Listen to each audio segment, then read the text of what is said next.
Hello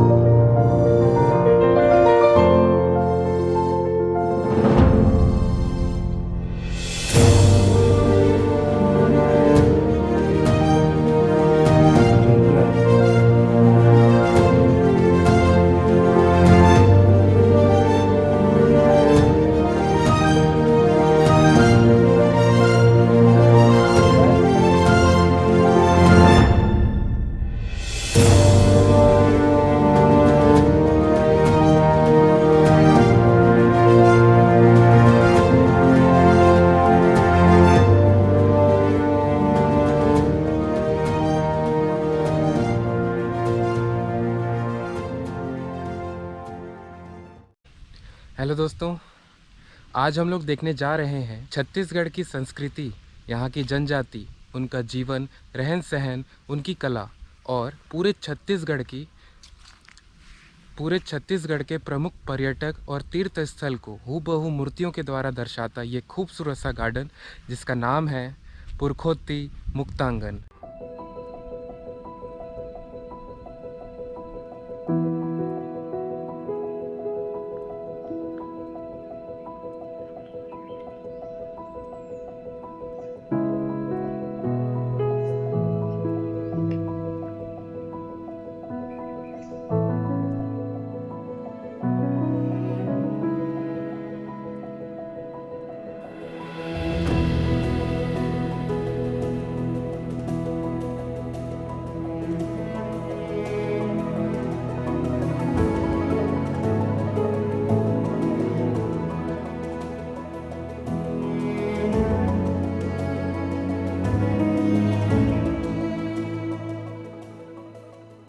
hello दोस्तों, welcome to our channel fly like wings. मेरा नाम अभ्युदय है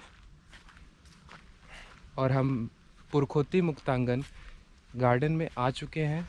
हमने एंट्रेंस के अंदर अपनी एंट्री ले ली है और स्टार्टिंग में सबसे पहले आपको दिखाई देती है एक चौक, जहाँ पे शिकारी शिकार करते दिखाई दे रहे हैं। ये बैगा चौक है शायद। सबसे पहले आपको इस गेट से एंट्री मिलती है। ये खूबसूरत सा गेट है। यहाँ पे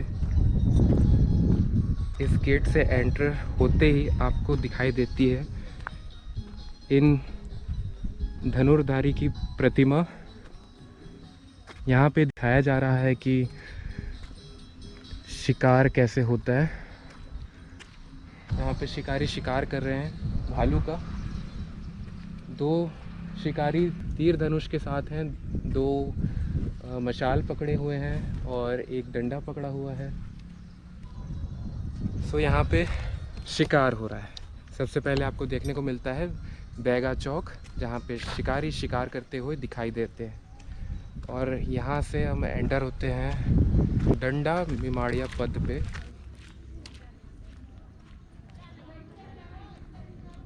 तो दोस्तों, अभी मैं एक माड़िया पथ पे चल रहा हूँ और यहाँ पे जो प्रतिमाएं मुझे देखने को मिल रही है, इस प्रतिमा को एक नृत्य के नाम से जाना जाता है, जिसका नाम है गौर माड़िया नृत्य। ये नृत्य माड़िया जनजाति के द्वारा किया जाता है और कुछ इस प्रकार की करते हैं कि वो एक ढोलक धारण करते हैं, ढोलक पकड़ते हैं और ऐसे मुकुट को, जिसमें सिंह वाले मुकुट को धारण करके इस नृत्य को करते हैं। तो यहाँ पे आप देख सकते हैं हमारे क्रांतिकारी, हमारे देश के। सो इस पथ के बीचों बीच मौजूद है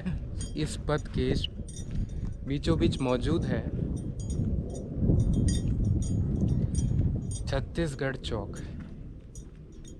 तो यहाँ पे छत्तीसगढ़ चौक है, जहाँ बहुत सारे स्तंभ मुझे देखने को मिल रहे हैं और स्तंभ में बहुत खूबसूरत कलाकारी करी गई है। तो अभी मैं पहुँच गया हूँ यहाँ के छत्तीसगढ़ी चौक में और यहाँ पे शायद 1 2 3 4 5 6 7 8 9 1 2 3 4 मतलब यहाँ पे 36 स्तंभ बनाए गए हैं, जिनमें अलग अलग प्रकार की कारीगरी कलाकारियाँ आपको देखने को मिलेगी। और यहाँ पे 36 स्तंभ हैं क्योंकि ये छत्तीसगढ़ चौक है। यहाँ पे हिरन बने हुए हैं। यहाँ पे शायद यही नृत्य है। यहाँ पे भी ढोलक पकड़े हुए लोग हैं। यहाँ पे शायद पानी भर के ले जाया जा रहा है मटके में। और कुछ इस प्रकार का ये पूरा चौक है। इसे छत्तीसगढ़ चौक कहते हैं।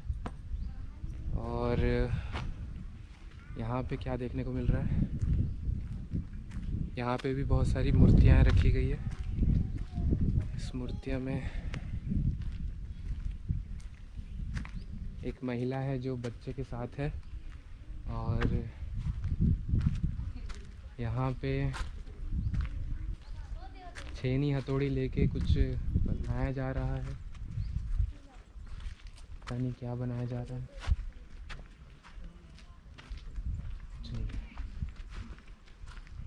यहाँ पे शायद लाइटिंग करते हैं। यहाँ मेन तो यहाँ पे जो मिट्टी के घड़े बनाए जाते हैं वो बना रहे हैं, उसका डेमो है ये। कुछ इस तरह से बनाते हैं मिट्टी के घड़े। इसे घुमाते हैं, चरखा है, चरखा को घुमाते हैं, उसके ऊपर मिट्टी रखते हैं, गीली मिट्टी, और उसे शेप देते हैं, आकार देते हैं मटके का। तो इस तरह से मटकियाँ बनाई जाती है। और यहाँ पे है एक और मूर्ति जिसमें शायद आंटी ये महिला जी कुछ कर रहे हैं, पता नहीं, शायद ये भी कुछ मिट्टी के बर्तन या कुछ बना रहे हैं, मिट्टी के बर्तन। ये छत्तीसगढ़ चौक है, इसलिए यहाँ 36 स्तंभों का निर्माण किया गया है।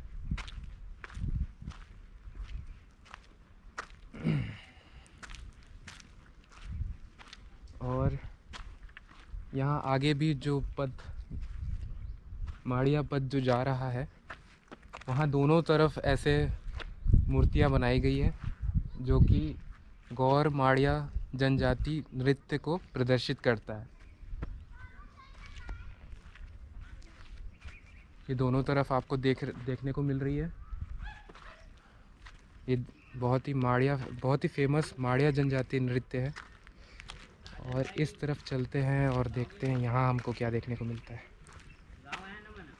छत्तीसगढ़ चौक से अगर आप लेफ़्ट लेते हैं तो आप पहुँचते हैं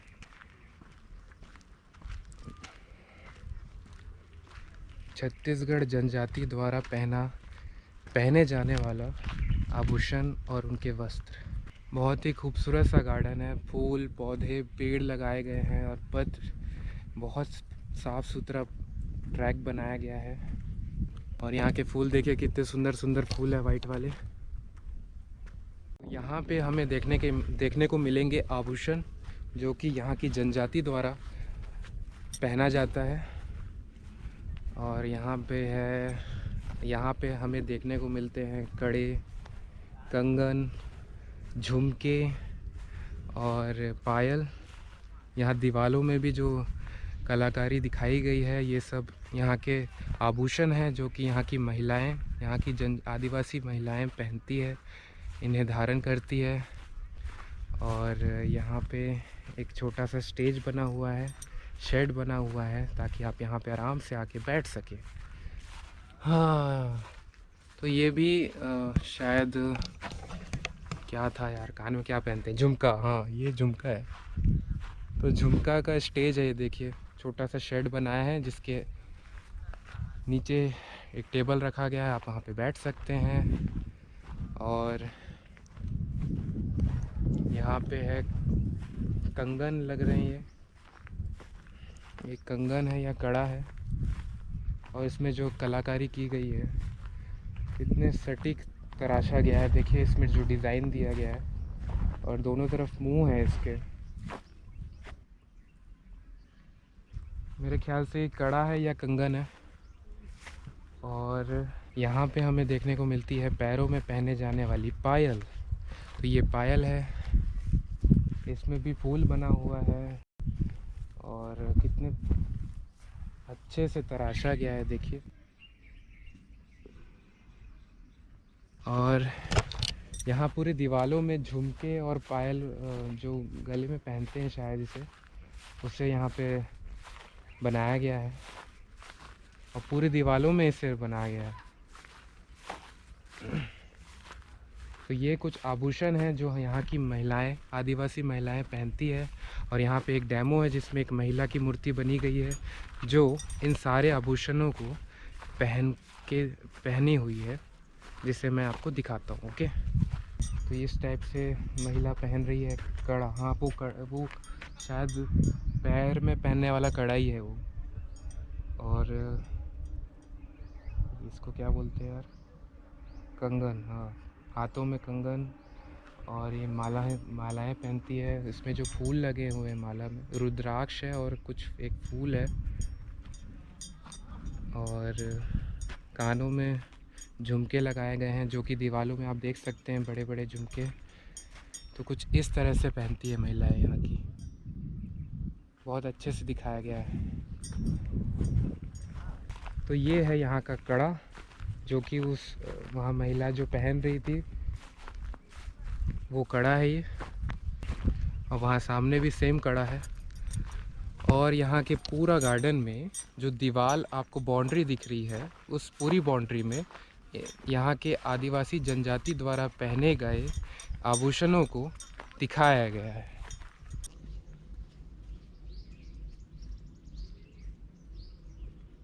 सो दोस्तों, अभी हमने देखा छत्तीसगढ़ की जनजाति द्वारा जो आभूषण पहनते हैं, यहाँ की महिलाएं जो आभूषण को धारण करती है, कैसे आभूषण पहनती है, कैसे उनके कंगन होते हैं, पायल होते हैं, झुमके होते हैं, उसे हमने देखा। अब हम यहाँ की एक और संस्कृति, यहाँ की एक और कला को देखने जा रहे हैं। यहाँ के फेमस प्रमुख नृत्य को, छत्तीसगढ़ के प्रमुख नृत्य यहाँ पे दर्शाए गए हैं जो हमें देखने को मिलेंगे। चलिए उन्हें देखते हैं। कुछ इस प्रकार के यहाँ पे पात है और यहाँ पे बहुत अच्छी फूल की खुशबू आ रही है, पता नहीं कौन सी फूल की है। और काफ़ी सुंदर पात में मैं चल रहा हूँ। मेरे सामने देखिए आप इस पात को।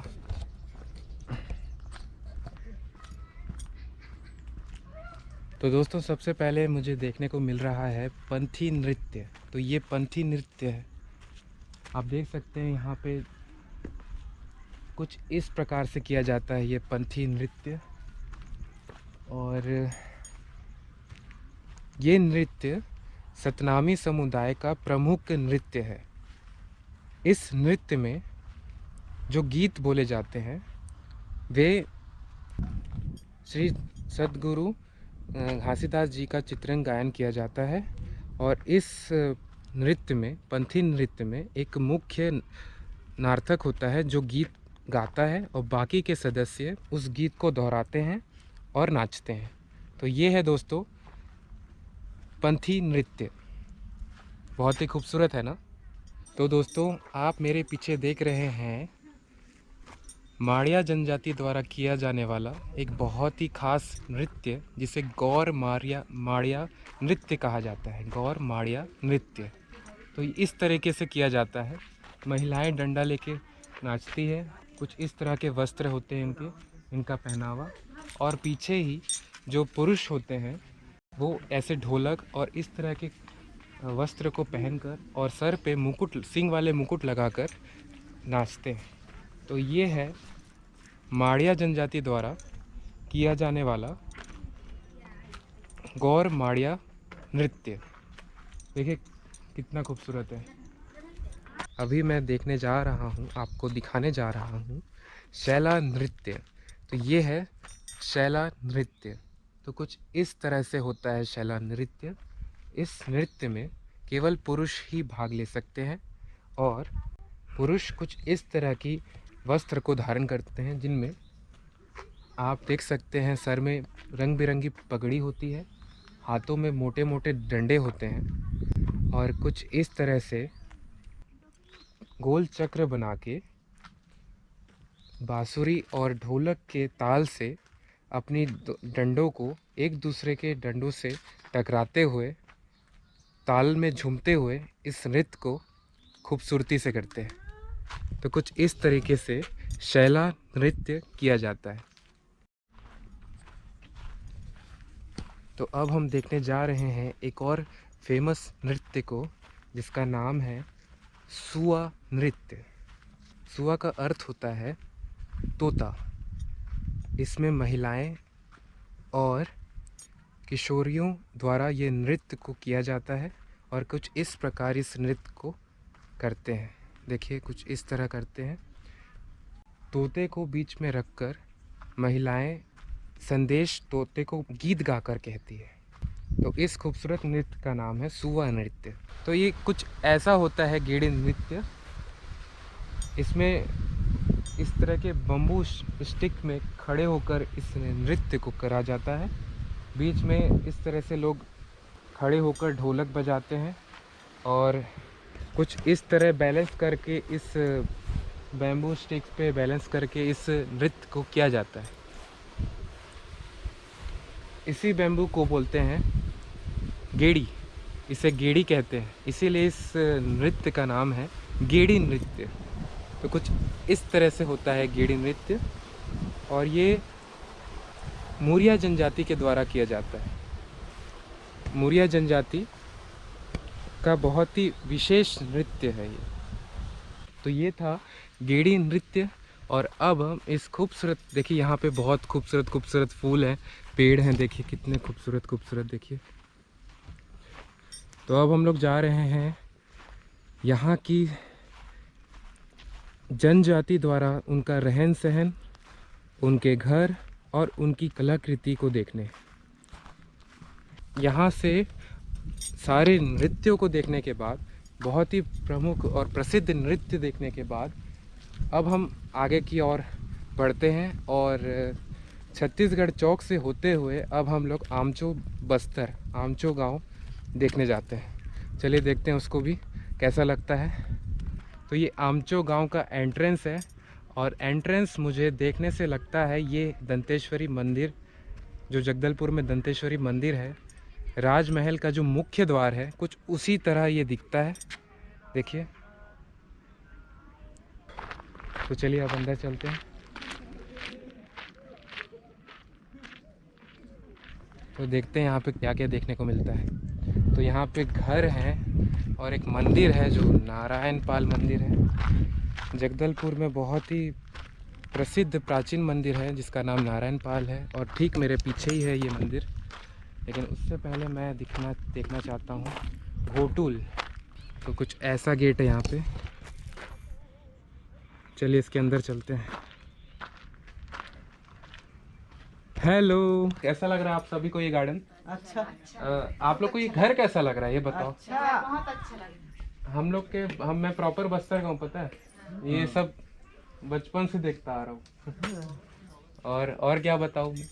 इला महाप्रसाद कहा सीताराम हमारे छत्तीसगढ़ में बोलते हैं वैसे महाप्रसाद। ये महाप्रसाद मित्रता बोलता है। अच्छा मित्रता मित्रता। अच्छा, मित्रता, हाँ, दोस्ती। सीताराम अच्छा, नमस्ते। नमस्ते। अच्छा, नमस्ते। सीताराम सीताराम लगा लो नहीं जाने। हाँ, सीताराम। मेरे दादाजी का नाम सीताराम है। ये दोस्ती है, दोस्ती हाँ, सीताराम। जय सीताराम, है ना। सीताराम। तो यहाँ पे जैसे भी लोग घर पहुँचते हैं तो पहले जय सीताराम बोलते हैं। हाँ। अरे जय वाह। राम बोलते हैं नहीं? जय राम बोलते हैं, जय सीताराम बोलते हैं, हेलो नमस्ते, हाँ, वैसे वैसी ही बात। हमारे राधा स्वामी बोलते हैं। अच्छा, यहाँ पे दरवाजे में जो आर्ट बनाई गई है, ये कलाकारी सिर्फ बस्तर में देखने को मिलती है। हाँ, और एक खास बात मैं आपको बताऊं, हाँ, हम लोग का जो बेड है ना, बिस्तर, उसमें भी यही कलाकारी बनी हुई है। वहाँ पे जो भी बिस्तर, चाहे आर्ट, गमला, कुछ भी बनाते हैं ना, उसमें ये वाली जो बस्तर आर्ट बोलते हैं इसको, ये बना के रखते हैं। बस्तर आर्ट, इसमें दरवाजा का कला कला कलाकीर्ति। एक हाथ में। हाँ, तो बैटरी बचा। गाना गायल का था। अरे गाना गाएंगे दादी। चलो चल चाबू। दादी सॉरी, जाते जाते गा रहे हो आप। It's not fair. बुला के दी से 10 दहला के नोटिया यो ना दे। ले जाऊं तो लया गंगा यो, नदी यो। के बाजार पहिराहूं तो लया ना हो के हार काकनी का राशन के ढार। वो देखे वाह वाह वाह वाह, थैंक यू सो मच दादी। पीछू पीछू हो जात कोनो करो काहिए। Thank you. पहले अच्छा लग रहा था, अब अकेला हो गया हूँ मैं। सो ये है माड़िया जनजाति जो कोंडागांव के आसपास पाई जाती है। और उनका ये घर है, कुछ इस प्रकार का रहन सहन है उनका। देखिए इस प्रकार का घर होता है, कितना सुंदर है। देखिए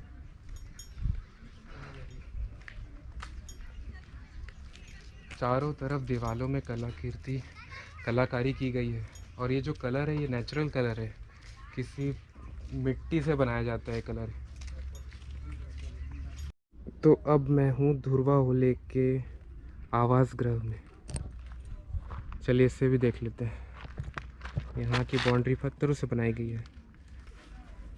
ये जो पत्थर की जो आप दीवारें देख रहे हैं, और ये भी बहुत मजबूत होती है। और ये है, इसे भी स्टोरेज के लिए, मुर्गियों को पालने के लिए, अंडा रखने के लिए इसे बनाया जाता है। तो ये कुछ इस प्रकार का यहाँ पे हट बनाया गया है, जहाँ पे भैंस या गाय बैलों को रखा जाता है यहाँ पे। और या फिर यहाँ पे खाना बनाने का भी खाना भी बनाया जाता होगा। तो कुछ इस तरह से ये झोपड़ी बनाई जाती है घर के सामने ही। ये किचन का भी इस्तेमाल होता है यहाँ पे। और जो हमारे यहाँ के पशु जो पाल के रखते हैं उन्हें भी यहाँ पे रखा जाता है। तो कुछ इस प्रकार का यहाँ घर है, घर के गेट हैं और ये खिड़कियाँ हैं। और यहाँ खपरों की जगह उसी पत्थरों का इस्तेमाल किया गया है। मुझे इसके बारे में भी थोड़ा सा आंटी बता देगी, दीदी बताएगी, आई एम सॉरी।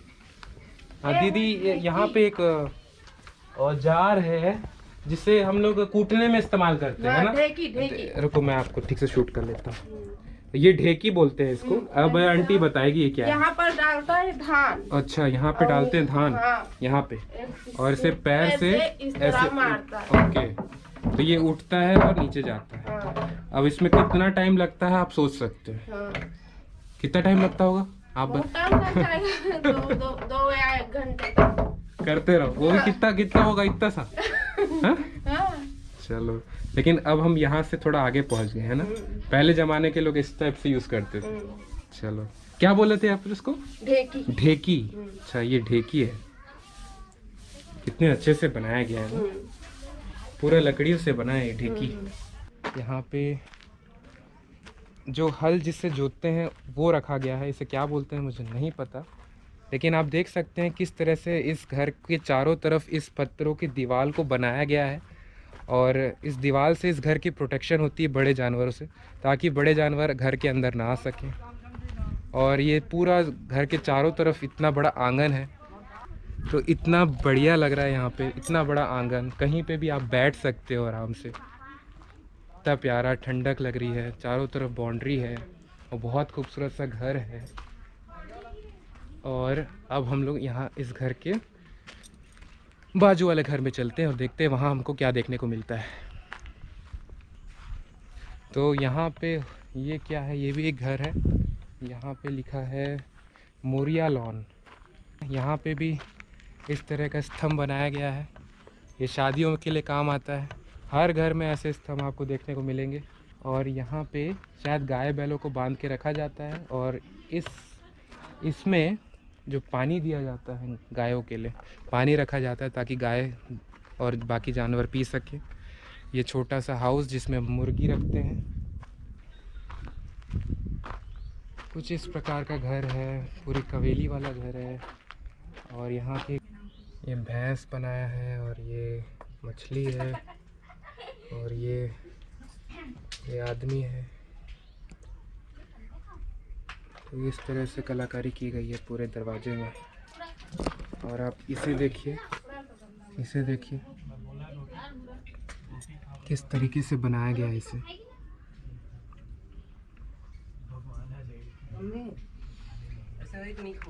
तो इस पिलर के सपोर्ट से ये पूरा छत टिकी हुई है, इन पिलर से। और ये खिड़की है। पहले के ज़माने के लोग खिड़कियाँ थोड़ी छोटी बनाया करते थे, क्योंकि ये पूरा घर मिट्टी से बना होता है।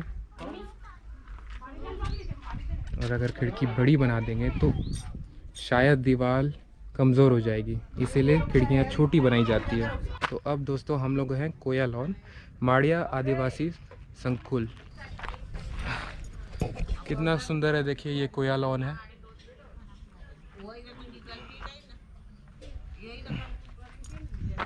और यहाँ पे होगी ये यहाँ का इस घर का किचन होगा, जहाँ पे सब बैठ के साथ मिलकर खाना खाते होंगे। यहाँ पे खाना भी बनाया जाता होगा। तो कुछ ऐसा घर है ये। इसके चारों तरफ भी बहुत बड़ा आंगन है और चारों तरफ ऐसे लकड़ियों के बड़े बड़े लट्ठों से बाउंड्री बनाई गई है। देखिए कुछ इस प्रकार की बाउंड्री है। ऐसी घेराबंदी इसलिए करते हैं ताकि बड़े जानवर अंदर ना आ सकें, उससे प्रोटेक्टेड रहे घर। क्योंकि गांव में सब जंगल के अंदर ही होता है, जंगल के जंगली जानवर कभी भी अंदर आ सकते हैं, उससे प्रोटेक्ट करने के लिए ऐसी इस टाइप की बाउंड्री बनाई जाती है। तो ये था दोस्तों, मुझे नाम भूल जाता हूँ मैं, कोया लॉन। ये कुछ ऐसा दिखता है कोया लॉन। और अब हम पीछे के रास्ते से जाते हैं अबूझ माड़ नाम कुछ लिखा था वहाँ पे, उसे देखते हैं क्या है।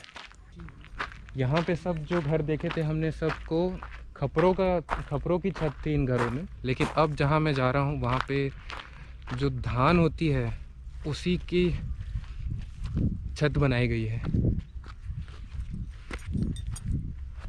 ये अबूझ माड़िया लॉन है, आवास गृह। तो कुछ ऐसा दिखता है, देखिए इनमें जो छत बनाई गई है ये उसी भूसे से बनाई गई है। ये भूसा है, उससे इस छत को बनाया गया है। और बांस के डंडे से इसे गोद के इसकी दीवारें को बनाया गया है। देखिए इसकी दीवारें पूरी बांस से बनाई गई है। और ये मिट्टी का फाउंडेशन होगा, ये पूरी मिट्टी का फाउंडेशन है, बांस की दीवार है और ये लकड़ी का दरवाज़ा। और यहाँ पे ये छोटा सा किचन, बहुत ही प्यारा सा। यहीं खाना बना के पूरा परिवार साथ मिल के यहाँ बैठ के खाना खाता होगा। और गांव की स्पेशल बात यह है दोस्तों कि गांव का जो खाना है बहुत ही प्योर होता है और साथ ही बहुत टेस्टी होता है। और यहाँ पे ये छोटा सा झोपड़ी है जिसमें नीचे की तरफ शायद मुर्गियाँ को रखते होंगे, नीचे भी मुर्गियाँ या सूअर होते होंगे, सूअर को रखते होंगे। और ऊपर मुर्गी और उनके बच्चे अंडे को रखा जाता होगा। तो देखिए पूरी जो दीवार है वो पूरी बांस से गूंथ कर बनाई गई है, बांसों को जोड़ के बनाई गई है इनकी दीवार इस घर की। और मतलब इस तरीके से रहते थे अबूझ माड़िया लोग। देख सकते हैं हर कितना परिश्रम के साथ रहना पड़ता होगा इनको। इसमें पानी भी, बरसात में पानी भी टपकता होगा यहाँ अंदर। और इनकी जो दीवार है पूरी, मतलब ये पूरा बांस से ही बनाया गया है सब कुछ। देखिए इसमें बांस का ही इस्तेमाल किया गया है घर में भी, और इनकी बाउंड्री में भी बांस ही बांस है। जंगल में बांस बहुत आसानी से मिल जाते होंगे और बांस का सही इस्तेमाल अबूझ माड़िया जनजाति से ही सीखने को मिलेगा हमको। देखिए पूरा बांस से ही बनाया गया है, ये भी बांस से ही बनाया गया है। ये हट को भी कितने अच्छी तरीके से बांस को गूंथा गया है एक के ऊपर एक, कि एक इतनी अच्छी दीवार बन गई है।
सो दोस्तों, अब हम देखने जा रहे हैं बस्तर का दशहरा विधान चित्रण। तो यहाँ पे इस जगह पे, इस घर पे पूरे चित्र के द्वारा हमें बताया जाता है पूरे 75 दिनों का दशहरा कैसे बनाया जाता है। पूरी विधि विधान 75 दिनों तक चलने वाले जितने भी विधि विधान हैं वो सबको इसमें यहाँ पे चित्रों के द्वारा दर्शाया जा रहा है। तो ये है दोस्तों हमारे पूरे छत्तीसगढ़ की संस्कृति। और आज पुरखोत्ती मुक्तांगन में आकर मैंने ये जाना है कि हमारी संस्कृति हमें अपनी धरती से, हमारे नेचर से जुड़े रहने का सीख देती है। हमारे पूरी जनजाति, हमारा पूरा समाज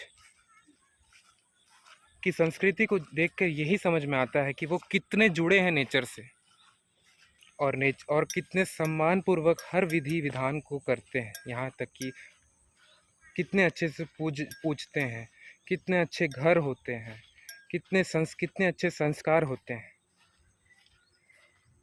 और संस्कार में सबसे प्रथम स्थान जो जनजातियों ने दिया है वो है नेचर, क्योंकि नेचर ही इनका भगवान है। क्योंकि नेचर की हर चीज़ों से इन्होंने अपना घर बनाया, अपने संसाधनों को बनाया, उन्हीं के द्वारा इन्होंने अपनी प्रगति की। और आज हम उसे संस्कृति के रूप में जान रहे हैं, उनकी कला के रूप में देख रहे हैं। उन्होंने नेचर को यूज़ किया है, नेचर को समझा है, उसको रिस्पेक्ट दी है। तो हमें भी उससे ये चीज़ सीखना चाहिए कि हमारे पूर्वज कितनी रिस्पेक्ट देते थे नेचर को, क्योंकि उन लोग के लिए नेचर ही सब कुछ था उस समय। आई होप दोस्तों आपको मेरा ये वीडियो पसंद आया होगा और ये खूबसूरत सा गार्डन पसंद आया होगा जिसका नाम पुरखोत्ती मुक्तांगन है। और मैं आप सभी से कहना चाहूँगा, thank you so much for subscribing our channel. अभी मेरे चैनल में बहुत से नए लोग आए हैं, उन सभी को दिल से बहुत बड़ा वाला thank you. And be happy always. Thanks for watching.